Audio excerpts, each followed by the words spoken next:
Nous travaillons dans le domaine des nanosciences et des technologies, c'est-à-dire que nous explorons les propriétés des matériaux à l'échelle du nanomètre. Alors le nanomètre, c'est 1 milliardième de mètre. Alors c'est une échelle qui peut sembler extrêmement petite, mais c'est pourtant l'échelle aujourd'hui qu'atteignent progressivement les dispositifs en microélectronique tels que les transistors qu'on utilise dans les microprocesseurs.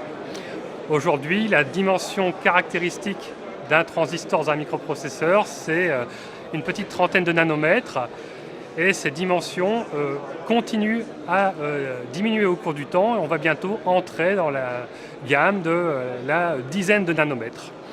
Alors pourquoi réduire la dimension des transistors qu'on a dans nos ordinateurs ou dans nos téléphones portables? D'une part, c'est parce que ça permet d'en mettre beaucoup plus sur un circuit intégré, sur une puce, donc d'en augmenter les fonctionnalités, les performances, et puis aussi parce que ça permet de réduire notamment la consommation électrique de ces dispositifs, donc d'augmenter également leur performance électrique. Nanotechnologie, donc on est un peu à la frontière justement entre la physique et la microélectronique, donc on regarde ce que pourront être les transistors, mettons, dans les 5 ou 10 ans à venir.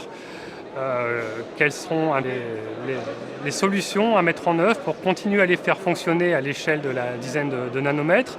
Et puis également, quelles sont les ruptures technologiques qu'on peut trouver en introduisant par exemple de nouveaux matériaux ou de nouvelles façons, je dirais, de faire calculer ces transistors ou ces processeurs.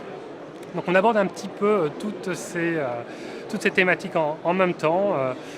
Il y a les thématiques matériaux, les thématiques dispositifs pour la microélectronique, etc.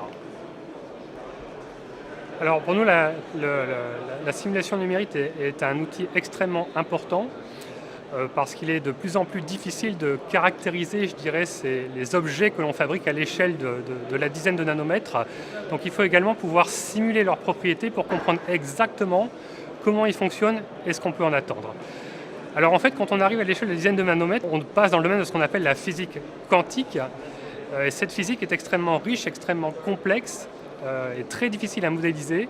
Et on a besoin de moyens de calcul extrêmement importants pour modéliser donc proprement cette physique quantique dans ces dispositifs. Ça donc nous oblige, pour pouvoir faire des simulations réalistes, à faire un gros effort pour paralléliser les codes et pour aussi exploiter les dernières technologies en termes de calcul intensif, en particulier par exemple l'utilisation de cartes graphiques qui nous permettent d'accélérer les calculs d'un facteur à peu près 20 et donc d'obtenir, je dirais, des résultats pertinents dans des délais qui restent raisonnables, c'est-à-dire des délais qui vont, je dirais, de l'heure à quelques heures au plus, alors que sans les moyens de calcul tels que ceux, par exemple, qui sont mis à disposition par le GENSI, les calculateurs, par exemple, du CCRT, Curie, où on aurait des temps de calcul qui seraient de l'ordre de la dizaine de jours, voire du mois. Donc ils ne nous permettraient pas de travailler, je dirais, dans des délais raisonnables. Et on espère évidemment que dans les années à venir, aussi bien le développement des moyens de calcul que celui des nouveaux algorithmes, de nouvelles méthodes de calcul nous permettra justement de traiter des objets de plus en plus complexes et surtout non pas des objets individuels mais aussi des objets intégrés eux-mêmes dans des environnements très complexes. Nous avons reçu cette année le 3e prix Bulle Fourier. Donc ce prix récompense une équipe de 3 personnes, moi-même, François Triozon, donc moi-même du CEA INAC, François Triozon du CEA LETI et Christophe Delru du CNRS IEMN ICEN. Ce partenariat entre GENSI et Bulle nous semble extrêmement important également à développer. J'espère que l'Europe continuera à investir massivement dans des calculateurs parallèles haute performance pour répondre aux enjeux et aux défis posés par la simulation numérique dans les années à venir.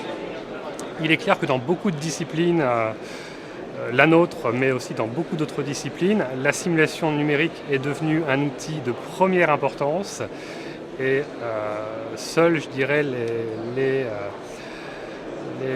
États ou les organisations qui disposeront de moyens de calcul ou auront assez de moyens de calcul suffisants pourront mener des simulations de premier plan qui soient réellement à l'état de l'art. Donc ça nécessite clairement de poursuivre les investissements sur les moyens de calcul en Europe.